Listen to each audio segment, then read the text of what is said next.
Hello dear friends, एक बार फिर से स्वागत है पौराणिक कथाओं की सीरीज़ में। हमारी जो आज की पौराणिक कथा है वही यमराज और नचिकेता का संवाद है। तो चलिए हम आज की अपनी कथा के बारे में सुनते हैं कि ऐसा क्या संवाद हुआ था।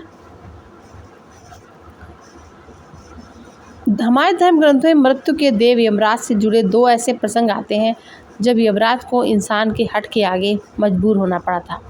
पहला प्रसंग सावित्री से संबंधित है, जहां यमराज को सावित्री के हट पर मजबूर होकर उसके पति सत्यवान को पुनः जीवित करना पड़ा। जबकि दूसरा प्रसंग एक बालक नचिकेता से संबंधित है, जहां यमराज को एक बालक की जिद के आगे मजबूर होकर उसे मृत्यु से जुड़े कुछ गूढ़ रहस्य बताने पड़े थे। अब आपको यमराज और सावित्री के प्रसंग के बारे में हम पहले ही बता चुके हैं।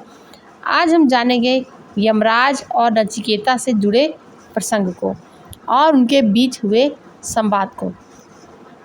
इस प्रसंग का वर्णन हिंदू धर्म ग्रंथ कठोपनिषद में मिलता है। इसके अनुसार नचिकेता वाजश्रवस ऋषि के पुत्र थे। एक बार उन्होंने विश्वजीत नामक एक ऐसा यज्ञ किया जिसमें सब कुछ दान कर दिया जाता है। दान के वक्त नचिकेता यह देखकर बेचैन हुए कि उनके पिता स्वस्थ गायों के बजाय कमज़ोर बीमार गायें दान कर रहे हैं।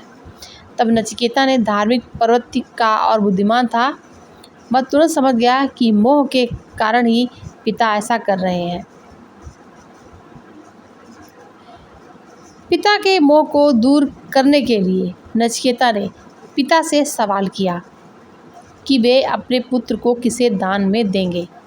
उद्दालक ऋषि ने इस सवाल को टाला, लेकिन नचिकेता ने फिर यही प्रश्न पूछा।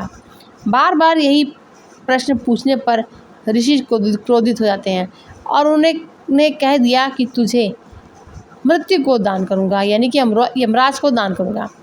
पिता के वाक्य से नचिकेता को दुख हुआ, लेकिन सत्य की रक्षा के लिए नचिकेता ने मृत्यु को दान करने का संकल्प भी पिता से पूरा करवा लिया। तब नचिकेता यमराज को खोजते हुए यमलोक पहुंच जाते हैं। यम के दरवाजे पर पहुंचने पर नचिकेता को पता चला कि यमराज वहां नहीं है।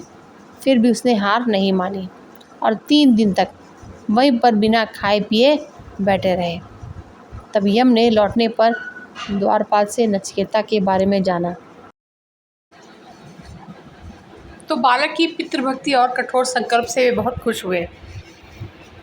यमराज ने नचिकेता के पिता की आज्ञा के पालन और 3 दिन तक कठोर प्रण करने के लिए 3 वर मांगने के लिए कहा। नचिकेता से 3 वर मांगने के लिए यमराज ने कहा।